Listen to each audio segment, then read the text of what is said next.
குருப்பியோ நம. மகாபரிவாஜனம். இன்னைக்கு தெய்வத்தின் குரல் பாகம் 3ல் ஆச்சாரம் என்ற தலைப்பில் பிரிவா சொல்றது மேலே வாசிக்கிறேன். இது பக்கம் 385 ஆரம்பிக்கிறது. மேல்நிலையில் உள்ளவன் சிரேஷ்டன் என்று சொல்லப்பட்டவன் சாதாரண ஜீவனை காமியமாகவாது சாஸ்திர ஆச்சாரங்களுக்கு கட்டுப்பட்டு கர்மா பண்ண வைப்பதற்காகத்தான் அவற்றை தானும் நிஷ்காமியமாக பண்ணி வழிகாட்ட வேண்டும் என்று பகவான் உத்தரவு போடுகிறார். பாமர ஜனங்கள் சக்தர்களாக பண்ணுவது என்று அவர் சொன்னதே காமியம். அதை வித்வான் அசக்தனாக பண்ண வேண்டுவது நிஷ்காமியம். வித்வான் பண்ணி காட்டாவிட்டாலும் பொது ஜனங்கள் ஏதாவது கர்மா பண்ணிக்கொண்டேதான் இருப்பார்கள் காமியமாக. அது வேணும் இது வேணும் என்று எதையாவது காரியத்தை பண்ணி கொண்டிருக்காமல் எவனும் க்ஷணங்கூட சும்மா இருப்பதில்லை. நகி கச்சிது க்ஷணமபி ஜாது திஷ்டத்து கர்ம கிருத்து. ஏனென்றால் பிரகிருதி என்ற மாயை இப்படித்தான் சத்வரஜோ தமோ குணங்களால் ஜீவனை கட்டி அவன் அறியாமலே எதையாவது பண்ணி கொண்டிருக்கும்படி ஆட்டி வைக்கிறது. காரியத்தே யவசக கர்மக சர்வ பிரதிகிருஜைர் குணை. ஆதலால் வித்வான் என்கிற சிரேஷ்டன் முன்னுதாரணமாக செய்து காட்டாவிட்டாலும் கூட சாதாரண ஜனங்கள் தாங்களாகவே ஆசை பூர்த்திக்காக எதையாவது செய்து கொண்டுதான் இருப்பார்கள். இதையத்தான் இவர்கள் சாஸ்திரத்துக்கு கட்டுப்பட்டு செய்யுமாறு வித்வான் தன் எக்ஸாம்பிளால் தூண்டுதல் தருகிறான். காமிய கர்மாதான் அப்ஜெக்டிவ், அதாவது லட்சியம் என்றால் கூட அதற்கு போகிற வழி மீன்ஸ் தன்னிஷ்டப்படி இல்லாமல் சாஸ்திரோத்தமாக மாற்றி அமைக்கப்படும் போது அதன் தன்மையே அடியோடு மாறிப்போகிறது. மட்டமாக இருப்பதே உத்தமமாக மாற்றப்படுகிறது.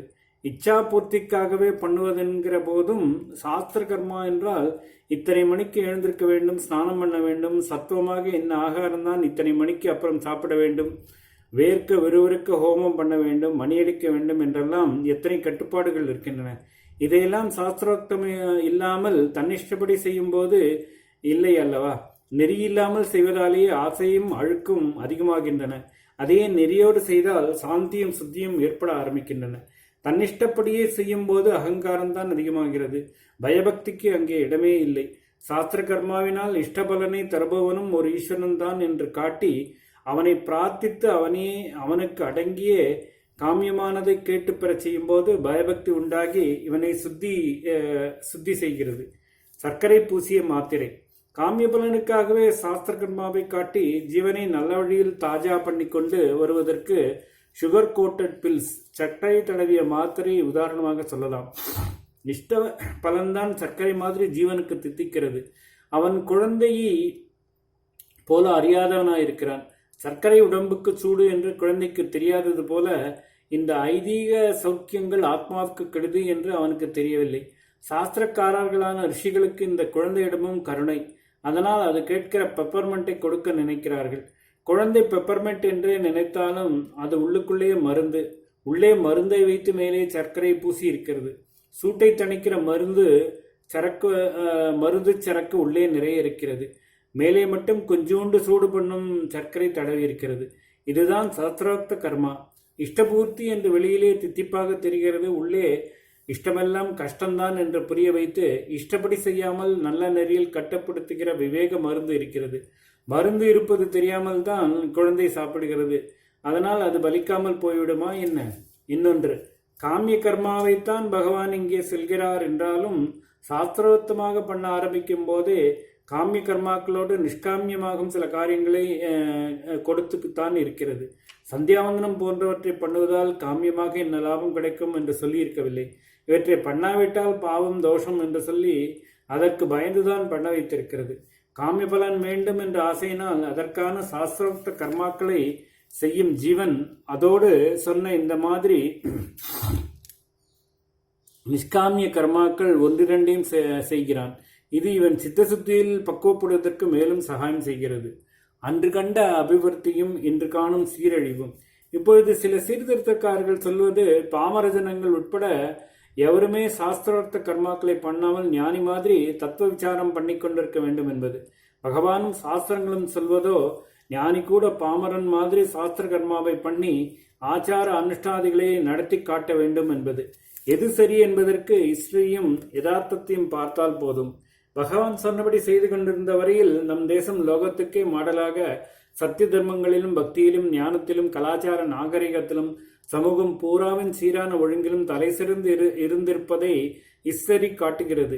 இப்பொழுது ரிஃபார்மர்கள் அபிப்பிராயப்படி செய்ய ஆரம்பித்த பின் எப்படி இருக்கிறோம் என்பது தெரிந்ததே.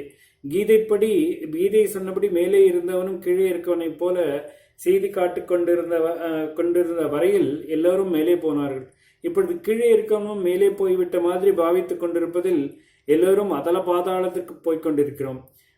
கட்டெல்லாம் விட்ட பரம சுதந்திர நிலையில் இருந்த ஞானியும் சாஸ்திர பாட்டுப்படி செய்து மற்றவர்களையும் அதே போல செய்வித்துக் கொண்டிருந்த போதே தேசம் ஆத்மீகமாக மட்டும் இல்லாமல் இப்பொழுது சயின்ஸ் என்பதில் வரும் அநேக வித்தியைகள் வியாபாரம் கடல் கடந்தெல்லாம் கூட போய் வாணிபம் பண்ணியிருக்கிறார்கள்.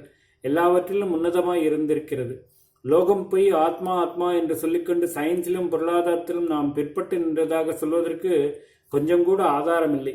துருக்கர்கள், பிரிட்டிஷ்காரர்கள் ஆகியவர்களுடைய ஆதக்கத்தில் தான் இந்து சமுதாயம் முடங்கி இவற்றில் பேக்வர்ட் ஸ்டேட் வந்ததே தவிர அதனுடைய மதாச்சாரத்திலும் பிலாசபியாலும் அல்ல.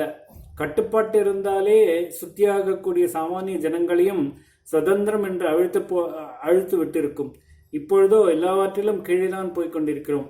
பாரமார்த்தியமாக கீழே போகிறோம் என்று வேண்டுமானால் சொல்லுங்கள். சயின்ஸில் காமர்ஸில் அபிவிருத்தி தான் ஆகியிருக்கிறோம். ஆட்டம் ரிசர்ச், எலக்ட்ரானிக்ஸ் எல்லாம் கூட கரைத்து குடித்து வட்டமாக்கும் என்று சொல்லலாம்.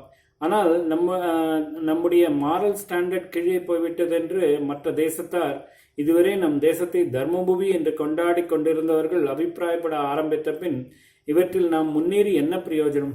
காமர்ஸ் ஜாஸ்தியாயிற்று என்று நாம் பெருமைப்பட்டாலும் இறக்குமதி செய்கிற அந்நியர்கள் சொல்வதை கேட்டால் அவமானமாய் இருக்கிறது. இந்த இந்தியர்கள் முதலில் காட்டுகிற சாம்பிள் ஒன்றாயிருக்கிறது, அப்புறம் அனுப்பி வைக்கிற சரக்கு உயராயிருக்கிறதே, நாணயம் இல்லாமல் நடக்கிறார்களே என்கிறார்கள். சயின்ஸ் அபிவிருத்தியில் பரஸ்பரம் தெரியாதது தெரிந்து கொண்டு கூட சேர்ந்து ஆராய்ச்சி பண்ணுவதற்கும் நம்மை எவ்வளவாக நம்ப மாட்டேன் என்கிறார்கள் என்று கேள்வி. முன்னாளில் கட்டுப்பாட்டால் ஏற்பட்ட தர்மபலம் என்கிற அஸ்திவாரத்தின் மேலேயே விஞ்ஞான வித்தியைகள், வியாபாரம் எல்லாம் நல்ல பெயரோடு விருத்தியாயின. அஸ்திவார பலம் இல்லாமல் இப்பொழுது இவற்றில் ஏற்படுவதாக சொல்லப்படும் முன்னேற்றம் நிலைத்து நிற்காது. ஓம் ஸ்ரீ குருப்யோ நமஹ. மகாபரிவாஜனம் மகாபரிவாஜனம் மகாபரிவாஜனம்.